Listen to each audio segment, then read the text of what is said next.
네, 안녕하십니까. 화요일 명인들의 복귀 김동현입니다. 제가 지난주 한 주, 제 개인 사정상 방송 진행을 못하게 됐고요. 2주 만에 뵙습니다. 지난 2주 전에 우리가 이 시간에 제가 인사를 드리면서 다음 방송 때는 지금보다 나은 시장을 예상하니 뭐 힘내자 이렇게 말씀을 드렸는데, 굵직한 내용들이 이제 지나갔죠. FMC도 지나갔고, 제가 계속해서 말씀드렸다시피 이번 3월 FMC가 이 정책 금리에 대한 어떤 불확실성이 엄청나게 높았습니다. 그래서 거기에 대한 어떤 그 채권 시장의 변동성 이런 것들이 제가 중계해 드렸다시피 뭐 25bp냐 50bp냐 가지고 하루하루 날마다 25bp 됐다가 50bp 됐다 이랬기 때문에 미국 채권 시장 쪽에서의 변동성이, 채권 변동성으로 따지면 채권 시장이 막 상한가 같다, 하한가 같다, 막 이런 분위기까지, 상한가 있진 않지만, 변동성으로 보면은, 채권 값이 막 10%대 변동성이 수시로 나왔던 만큼, 지난 3월, 그리고 2월 말 시장의 변동성이 막대했다. 이렇게 볼 수 있습니다. 이러한 변동성이 일단은 좀 진정이 되면서, 이제 미국 시장 같은 경우 안도성 반등이 나오고 있는데, 우리 시장이 지금 어디에 위치하고 있으며, 애초에 제가 여러분들께 말씀드리기를 현재 장세를 저는 뭐 작년부터 조정장으로 보고 있습니다. 지금도 제가 여러분들께 뭐 함부로 강세장 마인드로 말씀을 드릴 수는 없습니다. 여전히 저는 조정장으로 보고 있고요. 이게 이 구간에서 제가 작년도 연말에 2022년도 전략을 말씀드릴 때, 이 시점에서 2022년 전략을 말씀드릴 때, 2022년은 저가 매수를 해야 한다. 저가 매수. 그죠? 저가 매수를 한번 하고, 그리고 상황을 보면서 올라오면 또 팔아야 될 수 있고, 또 저가 매수를 또 기다려야 될 수 있다. 다시 말해서 이거 완전히 조정장 전략입니다. 자, 상승장은 여러분 연속성이 있기 때문에, 근데 빨리 사야 됩니다. 최대한 빨리 사야 됩니다. 상승장은 여기서 사고, 여기서 사는 사람이, 여기 사는 사람보다 이득이죠. 계속해서 연속적으로 올라가는 거예요. 근데 조정장은, 우리가 조정장이 하락만 있는 게 아니죠. 이것도 조정이죠, 이것도. 이것도 조정이고, 이렇게 되면은 뭐, 당연히 더 힘든 조정인데, 지금 장세는 크게 보면은 이 그림인데, 뭐, 중단기적으로 보면은 이렇게 조정을 받았잖아요. 그럼 우리가 매수를 제가 여러분들께 의견을 드렸던 시점이, 사실 제가 2,700 이하는 이제 이런데 안 사면 언제 사냐 이러면서 말씀드린 자리가 여기였죠. 여기. 그죠? 이제 이 정도부터는 이제 사도 될 것 같다. 이렇게 말씀을 한번 드렸고, 제가 애초에 2,600대를 한번 얘기를 했죠. 지난 3,100포인트대 있을 때 2,600대를 말씀을 드렸다가 2,703부터 이제부터 슬슬 사 들어가자 이렇게 의견 드렸고, 지금 아직까지 보유견입니다. 아직까지 주식 보유견이고, 현재는 물려있는 분들도 아직은 좀 더 보유하는 자리가 맞고, 결론부터 말씀드립니다. 매수를 저가에 하신 분들도 서둘러서 아직 챙기실 필요는 없습니다. 단기적으로는 좀 더 올라간다고 보고 있고요. 하지만 어느 선이 되면 또 한번 매도를 하셔야 될 겁니다. 저는 그렇게 생각합니다. 이것은 저의 의견입니다, 여러분.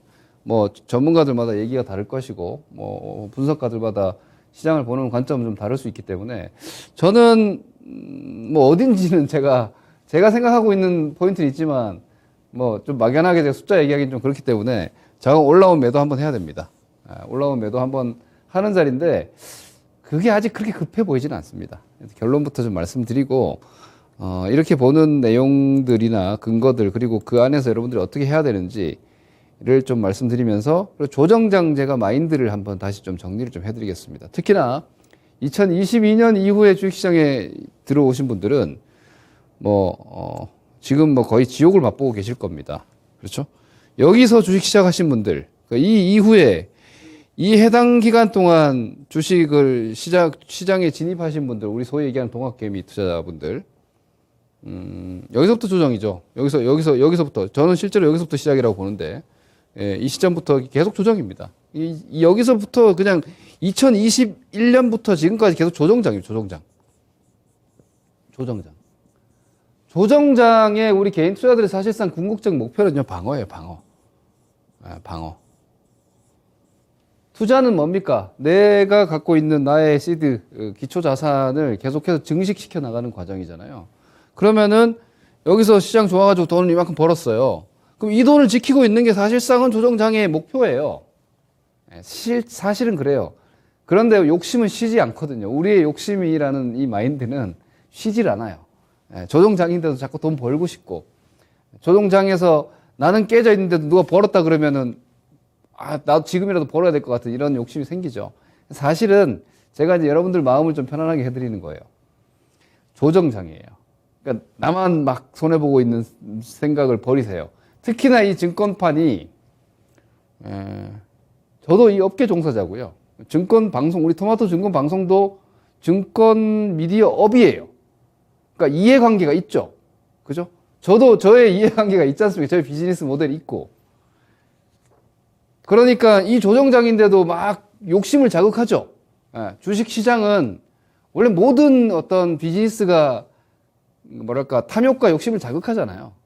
그렇죠? 특히나 이 트레이딩 마켓 스팟 거래를 하는 주식 시장 특히나 더 자산 시장은 특히 더 그렇죠. 욕심을 자극해서 그 욕심을 기반한 비즈니스 모델로 간단 말이에요. 그러니까 사실은 이 조정장은 방어해야 되는데 방어하고 있으면 뭔가 이상하거든. 잘 못하고 있는 것 같거든요. 그렇지 않아요. 여러분 생각해 보세요, 여러분. 2021년부터 2022년 지금까지 여러분들이 만약에 2020년에 먹은 수익을 지키고 있는 투자자가 있다. 잘하고 있는 거 아니에요? 그렇게 생각지 않으세요, 여러분? 저는 그 정도 이렇게 2020년에 수익 난 거를 보존하고 있는 투자자라면 저는 고수라고 생각해요. 정말로. 뭐 1년 넘게 주식 계좌를 그냥 방어만 하고 있어? 대단히 훌륭한 거죠. 그거 진짜 고수예요, 여러분. 주식을 투자하시는 분들이 현금을 들고 쉰다는 게 쉬운 게 아니거든요. 그런 국면이에요. 지금 그래서 여기서 뭐 조금 바뀐다고 여러분 갑자기 좋아지고 그러기 힘듭니다. 그래서 차트 그림만 딱 보셔도 그렇잖아요. 조정장이야. 뭐 한 3,100 가도 추세 안 바뀝니다. 이게 다 반등. 이거 올라가도요, 여러분. 2,600 찍고, 2,590 찍고, 3,100 가면 많이 올라가는 거죠. 한 500포인트 올라가는 거죠. 예, 플러스 500포인트. 이 반등. 제가 3,100 간다는 얘기 아니에요. 이 정도 가도 사실 이거 반등밖에 안 돼요. 여기 물려있는 분들, 이제 본전 좀 왔네. 다행이네. 한번 팔아야 돼요. 여기 물린 분들은 이 3,300, 3,200 여기서 물린 분들은 본전을 당분간 포기하셔야 됩니다. 저는 그렇게 생각합니다. 본전 당분간 포기해야 된다. 손실을 좀 줄이면은 거기서 잘라냈다가 오히려 하반기든 한번 다시 또 매수하는 기회를 잡아야 된다. 이렇게 생각합니다. 제가 제 전략적인 결론부터 말씀드렸는데 왜 움직이지? 자, 한번 봅시다. 자, 코스피 지수 일단 움직임 한번 보시죠. 여기가 일단은 지켜졌죠. 우리는 미국이랑 뭐 중국이랑 다 깨지고, 그러니까 이게 감각적으로 딱 중국이 여러분, 중국이 봉쇄한다 그러고 뭐 미국 기업들 퇴출한다 그러고 해가지고 중국 시장이 난리가 났었죠. 3월 중순에. 그러니까 터질 거 다 터진 거예요. 해외 쪽에서는 변수가 여기 보시면은 상해 시장도 이 급락이 나왔잖아요. 홍콩 상해이 급락 나왔죠. 홍콩이 더 떨어졌으면 진짜 ELS 쪽에서 난리 날 뻔했는데 녹인 터지고 난리 날 뻔했는데 우리나라도 이거 막았어요. 그러니까 이 자리는 꽤나 큰 저점이에요. 이 자리는 요 저점 있죠. 이게 포인트가 뭐 2,600이든 어떤 중요한 게 아니라 요 시점, 요 3월 중초순에 나온 이 저점은 저점에 큰 포인트가 나온 거예요. 그러니까 지금은 당연히 주식 바이앤홀드가 당분간은 해당되는 구간인 거고, 지금 이제 반등 나가잖아요, 여러분. 지금 반등 나가는데 코스닥이 강하죠. 당연한 거예요. 제가 여러분들께 계속 말씀드렸죠. 정기주 하시면 안 된다. 응? 뭐 경기주 저는 여러분 지금 시장의 아젠다가 뭡니까? 시황이 별거 없어요. 주식시장의 투자 환경이 어떠냐 이게 시황이거든요. 뭐 복잡하게 포인트 자꾸 맞추려고 하지 마세요. 예? 뭐 무슨 몇 포인트 맞췄다 막 전문가들 그런 얘기 자꾸 하는데 뭔 의미가 있습니까, 여러분? 현재 계절도 정확하게 판단 못 하는데 오늘 뭐 몇 도냐 이거 뭐가 중요해요, 날씨가.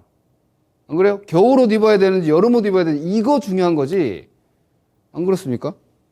현재 국면 판단이 중요해요. 지금 국면 제가 계속해서 여러분들께 이런 이야기를 하죠. 지금 가장 경기 여건에서 중요한 게 뭡니까? 인플레이션이잖아요. 그죠? 인플레이션. 원래 실질적으로 경기 호전에서 나오는 일반적 인플레이션은 이 스태그플레이션 얘기가 될 수가 없어요. 왜? 생산이 활발하고 소비가 활발해서 가격이 비싼 거랑 지금처럼 코로나 팬데믹 때문에 가동이 제대로 되지 않아서 생산 병목에서 비롯되는 이러한 인플레이션 상황, 그리고 이런 인플레이션 상황이 러시아 우크라이나 사태와 만나면서 오히려 경기 침체에 대한 우려감, 여러분들 우리가 몸으로 느껴지잖아요. 주유소 가시면은 막 뭐 어디 차 타고 여행 한번 갈 거 좀 참게 되고 이렇게 되지 않으세요? 뭐 과일 가격, 채소 가격 장난 아니잖아요, 지금. 그러면 실질적인 가처분 소득 감소 효과가 생긴단 말이에요. 구매력이 떨어지죠. 우리나라 같은 경우는 제조업 국가이기 때문에 그나마 낫지만 우리 제조업 국가도 마찬가지예요. 원재료가가 지금 엄청나게 비싸요. 기업들의 원가 부담이 높아진단 말이에요. 가게랑 똑같은 거예요. 그럼 마진이 줄어들잖아요. 우리나라는 완전히 원유 수입 국가고 자원 수입 국가인데 자원의 가격이 지금 너무 비싸요. 그럼 국내 제조업 경기 당연히 안 좋죠. 그죠? 소비 경기 안 좋죠. 그러니까 인플레이션만이 아니라 지금 스태그플레이션 환경에 분명히 놓여 있어요. 그런데 경기 민감주하면 어떡합니까? 그죠? 이게 시황이에요. 여러분, 지금은 경기 민감주, 원재료 부담 크게 지르는 그런 종목들 하는 게 아니에요.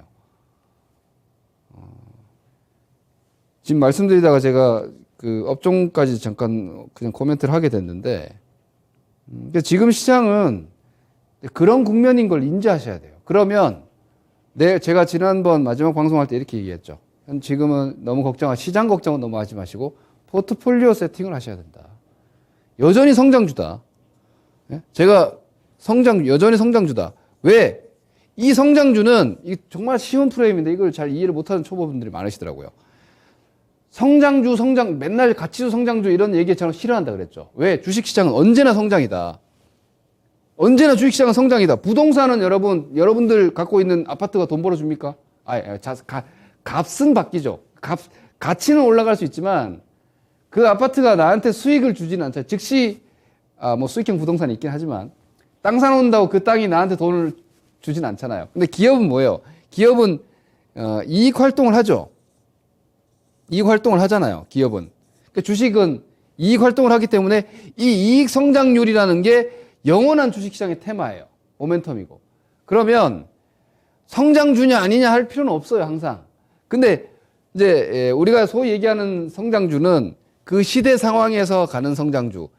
성장주를 시클리컬로 얘기하진 않죠. 시클리컬은 뭐예요? 순환적 성장인 거예요. 순환적으로. 경기가 좋을 때는 성장하고 경기가 나쁠 때는 역성장하는. 이게 이제 소위 얘기하는 경기주, 시클리컬 섹터 이렇게 얘기하잖아요. 근데 우리가 보통 얘기하는 성장주는 현재 어떤 상황이 그 산업이, 그 기업이 성장하는 환경에 있는 걸 우리가 성장주라고 얘기하잖아요. 자, 경기가 안 좋아요. 이거는 되게 기초적인데 제가 이 얘기를 정리를 한 적이 한 번도 없는 것 같네요, 방송에서. 자, 보세요. 경기가 안 좋아요. 경기가 안 좋으면 성장 산업이 많을까요, 적을까요? 성장 산업 적어요. 당연한 거 아닙니까? 경기가 안 좋으니까 성장 산업이 적죠. 그러면은 이 성장이라는 가치가 어때요? 올라가죠. 그렇지 않습니까? 그래서 경기가 안 좋을 때 성장주 장세가 되는 거예요. 대체로. 그리고 이런 주식이 비싸요. 이게 비쌉니다. 비싼 주식이라도 성장주가 별로 없기 때문에 그 성장의 가치가 희소하기 때문에 성장주로 몰려 들어가는 거예요. 종목 수가 적어요. 그러니까 가는 것만 갈 때 대체로 성장주만 가는 거예요. 이걸 잘 이해하고 계셔야 돼요. 지금 여러분 기판, 카메라 이런 것만 가잖아요. 왜? 걔네 지금 인플레이션하고 별로 상관없어요. 경기 상황도 별 상관없어요. 부족해. 많이 필요한데 부족해요. 여전히 산업 자체가.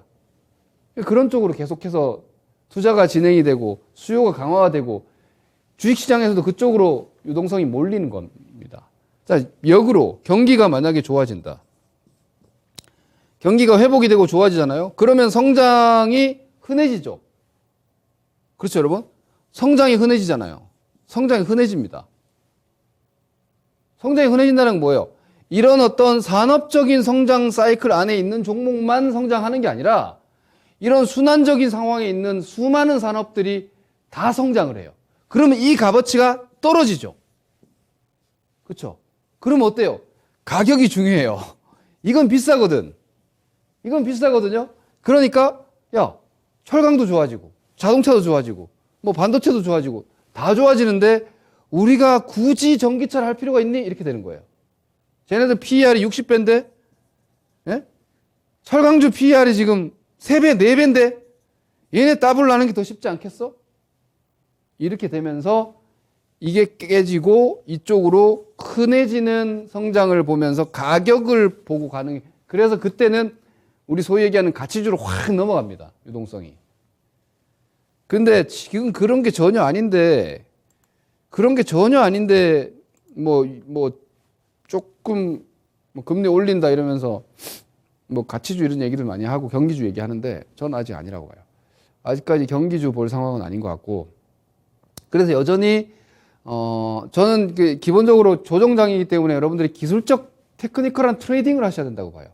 지금은 여러분들이 바이앤홀드를 하는 시장은 아니에요. 바이앤홀드가 뭐야? 주식을 사서 내버려 두는 거 아닙니까? 바이앤홀드는 앞으로 점점 더 좋아진다고 보일 때, 그때 바이앤홀드 하는 거죠. 점점 더 좋아진다고 보일 때. 제가 올해 작년도부터 유일하게 바이앤홀드 시킨 섹터가 뭐냐면 제가 금융 섹터였어요. 저희 생방송이나 이런 쪽에서 제 주변 지인들한테 보험, 은행 업종 쪽에 대해서 사서 모아라, 사서 가져가라. 이자가 무조건 올라갔기 때문에 예대 마진도 올라가고 기본적으로 얘네들은 무조건 사놓으면 앞으로 당분간 좋아진다. 당연한 거 아니에요, 여러분. 금리 작년에 올리지도 않았고 테이퍼링 한다. 목표 금리가 2%대인데 당연히 좋아지는 거예요. 예대 마진 좋아지고 보험사도 이익 좋아지고 그런 거는 바이앤홀드 해가지고 성과 많이 났어요. 근데 그 이외 산업은 지금 애매한 거예요. 지금 바이앤홀드가 안 돼요. 앞으로 점점 더 좋아질 상황은 경기주 쪽이나 이런 거 언제 나올 것 같아요, 여러분? 최악이 돼가지고 이제 부양 쪽으로 스탠스가 바뀔 수 있을 때, 혹은 최소한 긴축에 대한 포지션이 이제 약화됐을 때, 내지는 경기 둔화에 대한 걱정이 이제 시장에 충분히 반영되고 이게 이제 제거가 됐을 때, 그때는 이제 바닥이니까 빨리 좋아지진 않더라도 사가지고 내버려둬도 될 거예요. 그게 언제라고 보느냐? 저는 올해 하반기, 늦으면 내년 상반기 이렇게 봐요. 아직 멀었다. 전 비관론자가 아니고요. 기본적으로 저는 주식시장은 항상 인플레이션 가치 이상으로 수렴한다고 보기 때문에 저는 파생 투자자가 아니라서 항상 기본 전제는 상방을 보는 사람인데, 내 돈을 계속해서 불리려면은 이런 장이 정말 중요해요. 여기서 너무 많이 깨지면 안 되고, 만약에 여러분들이 여기서 손해를 봤잖아요. 제가 그냥 평균적으로 말씀드릴게요. 2021년부터 2022년도 지금 1분기까지 손실 투자자가 훨씬 많아요. 손실 투자자가 대부분입니다. 대부분. 그러니까 너무 혼자 자기감 가지실 필요 없어요. 동료들 대체로 손실이라 이 말이에요. 왜냐? 대 종목들 거의 다 물렸으니까. 이거 어떻게 해야 되느냐? 우리가 손해를 볼 때 대체로 사람이 급해져요. 이거는 인간의 어떤 생존 본능이기 때문에 어쩔 수가 없는 건데, 근데 제가 감히, 이건 전문가고 뭐고 중요한 게 아니라 여러분들보다 조금 더 주식을 좀 더 열심히 보는 사람으로서, 제가 이제 한 30년 가까이 돼요. 그 30년 가까이 저는 주식을 대충 본 사람이 아니라 20대, 30대, 40대 그냥 주식에 그냥 몰두해서 산 사람으로서 이 주식 시장에서 살아남으려면 중요한 게 있는데, 돈은 저는 피 같은 거라고 생각하거든요. 돈은 내 경제 활동에 있어서 피가 맞죠. 없으면 죽어요. 내 자식들, 가족들 먹여 살릴 수 없어요. 일단 돈이 있어야 생존을 해요. 그러니까 여러분들은 이 돈을 가지고 투자를 하잖아요. 그죠? 이 돈을 가지고 주식시장에 들어와서 투자를 해요. 저는 가상자산 이런 관심도 없어요, 사실은. 왜? 그건 가상이고. 전 주식 하는 사람이라서 기업에 투자를 하는 거예요. 제가 단기를 하든 뭐 중장기를 하든 간에 이 해당 기업은 이 경제 활동을 하잖아요. 부가가치를 그 자체로 창출하지 않습니까? 이거로 투자를 하죠. 그럼 내 돈이 이만큼 불었다가 내려왔다. 내 시드가 여기다. 근데 사람들 마음은 여기가 원금이에요. 사실은 내 돈이 여기가 원금인데 뭐 예를 들어서 한 1억 원 투자했다. 그럼 뭐 장 좋아가지고 1억 5천 갔다. 그랬다가 한 20% 손해 보고 1억 2천 오잖아요. 그럼 여기서 멈추면 되죠. 여기서 멈추면 되잖아요. 그리고 나면 다음번에 또 괜찮은 자리에서 이렇게 올리면은 계좌를 더 부양할 수 있는 건데, 근데 어떻게 되냐면 여기서 1억 5천에서 3천만 원 마이너스 이 손실 때문에 빨리 다시 1억 5천 가고 싶죠. 왜냐하면 이미 내 눈으로 한번 봤기 때문에 그게 내 돈이거든. 빨리 가고 싶어가지고 바빠져요. 급해져요, 더. 그런데 내 돈 1억 5천이 1억 2천 될 정도의 시장이면 좋은 장이 아니잖아요. 너무 원초적으로 생각을 해보세요. 자, 시장이 약하고 힘들어요. 힘들다. 그런데 내 마음은 급합니다. 이게 성공할 것 같아요? 반드시 실패합니다. 반드시 실패합니다. 마음이 급하면은 뭔가 많이 하게 돼요. 여러분, 초보자분들 오해하시는 게 있는데, 장이 조정장이고 박스장일 때 뭐 매매를 많이 단타를 쳐야 된다고. 안 돼요. 단타를 친다는 거 회전율이 높다는 얘기인데, 매매를 많이 하고 종목을 자주 많이 공략을 한다는 얘기잖아요. 자, 시장이 약하고 힘들다는 얘기는 승률이 떨어진다는 얘기 아니에요? 예? 승률이 떨어지는데 매매 많이 하면 어떡합니까? 승률이 떨어진다는 건 거기서 매매 많이 하면 손절 많이 하게 돼요. 네, 손절 많이 하게 돼요. 손절은 확정 손실이잖아요. 3% 세 번 손절하면 10% 날아갑니다. 그러면 또 막 그 10% 또 회복하려고 더 급해집니다. 아니, 시장이 약하고 힘든데 뭘 자꾸 많이 해요. 많이 안 해야 돼요. 대응을 최소화시키고 효율을 극대화시켜야 돼요. 제가 올해 말씀드렸죠. 올해는 딱 저가 매수 딱 하고 제대로 여기서 샀다. 만약 여기 사셨으면 이제 뭐 4월 어디께 다 팔아버리세요. 4월 어디께 다 팔아버리세요. 그러면 남들 손해볼 때 손해 안 봐요. 여기서 안 깨지고 여기서 사가지고 먹고 욕심 내지 마시고 플러스 10, 15 아유 땡큐 매도 다 챙겨버리세요. 그리고 하반기 또 기다려봐요. 왜 그걸 기다려야 되느냐. 이게 지금 장단기 금리차 얘기 여러분들 아마 오늘 포함해서 많이 들으셨을 거예요. 당연히 많이 들으셨을 수밖에 없어요.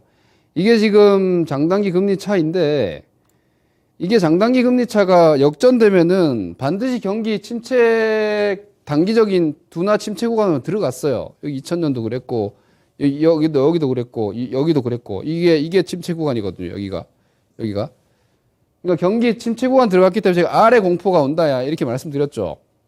지금 이제 그런 구간 들어왔어요. 여기 0.1%까지 떨어졌어요. 2년 10년 금리 차가 어젯밤에 30년 5년 금리 차 역전됐어요. 근데 요거 마이너스 난다고 시장이 바로 급락 가는 건 아니에요.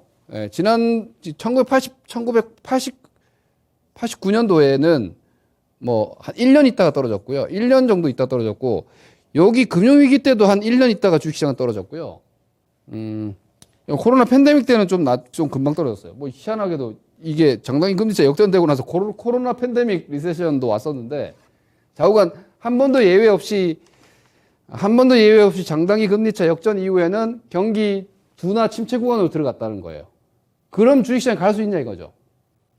지금의 유동성 줄어들어요. 유동성 줄어드는데 경기가 안 좋다? 주가는 제가 뭐라고 그랬으면 주가는 오늘 원론적 얘기 정말 많이 하네. 근데 너무 중요하고 당연한 얘기니까. 주가는 뭡니까, 여러분? PER 공식 아시죠? 주가는 이익과, 그죠? 이익과, 멀티플은 이 멀티플하고 적지 말고, 이거 유동성입니다. 돈. 그러니까 이익 곱하기 돈이에요. 이익 곱하기 돈이 주가를 만드는 건데, 자, 유동성 돈 줄어들어요. 돈 줄어들어. 경기 안 좋아. 이익도 줄어들어요. 근데 주식이 어떻게 올라갑니까? 못 갑니다. 그래서, 반등장에 지금 너무 큰 그림을 잡지 마시고, 끊어치기, 그리고, 아마 제가 예상할 때, 이거 장단기 금리제 역전될 거예요. 왜냐면 지금 장기금리 목표치가 2.4%고, 단기적으로 2.8% 정도의 움직임이 나오기 때문에 FED에서 장기 목표금리 2.4% 잡아놨고요. 유동성 단기 움직임 한 2.8% 간다 치면은 이건 역전되는 게 당연한 거예요. 그래서 이 역전이 되면은 계속 주의하시다가 뭔가 조금 더 이상하면은 계속해서 안전하게 대응 관리를 하세요. 그리고 단기적으로는 FMC 0.5% 금리에 대한 스트레스는 갖지 마세요. 그거 필요 없어요. 왜냐? 지금은 경제 데이터가 잘 나와야 돼요.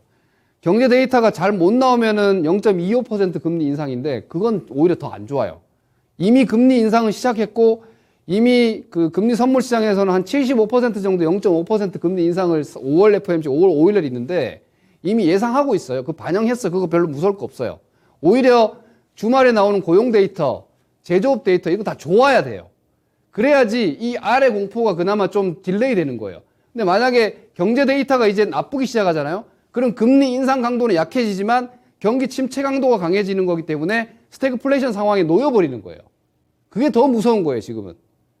그러니 뭐 0.5% 금리 너무 신경 쓰지 마시고 오히려 한 4월까지는 제가 볼 때는 크게 걱정 없어요. 예, 뭐 3월 CPI 높게 9%대까지 보는데 괜찮아요. 그거 상관없어. 0.5 인상해도 된다니까요. 이미 다 시장이 반영하고 있으니까. 그거보다는 지금부터 경제 데이터가 둔하게 나오고 나쁘게 나오는 게 무서운 거예요. 그걸 주의하시고 제가 생각할 때는 경기를 테스트하는 시장이니까 한 120선 정도까지는 아마 갈 것 같아요. 이 정도 추가 반등 보시고 제가 오늘 이런 얘기 해가지고 뭐 주식 오늘 다 팔고 이럴 필요는 없습니다. 그래서 뭐 정리하자면 이런 쪽에 좀 취약한 뭐 경기 민감 섹터들 그리고 물가에 좀 민감한 그런 종목들 좀 주의하시고 트레이딩이나 단기 매매도 그나마 스토리와 내용과 성장이 있는 쪽에서 좀 국한하시고 방망이 좀 짧게 잡는 쪽으로 가시고 작년부터 손해봤더라도 이번 반등할 때 현금화 관리는 여전히 한 번 더 하셔야 된다. 이렇게 의견 드리겠습니다. 뭐 다음 주까지 크게 문제될 건 없기 때문에 제가 2주 만에 출연해서 큰 그림 다시 한번 정리를 한번 해봤습니다. 다음 주 화요일 뵙겠습니다. 감사합니다. 김동일입니다.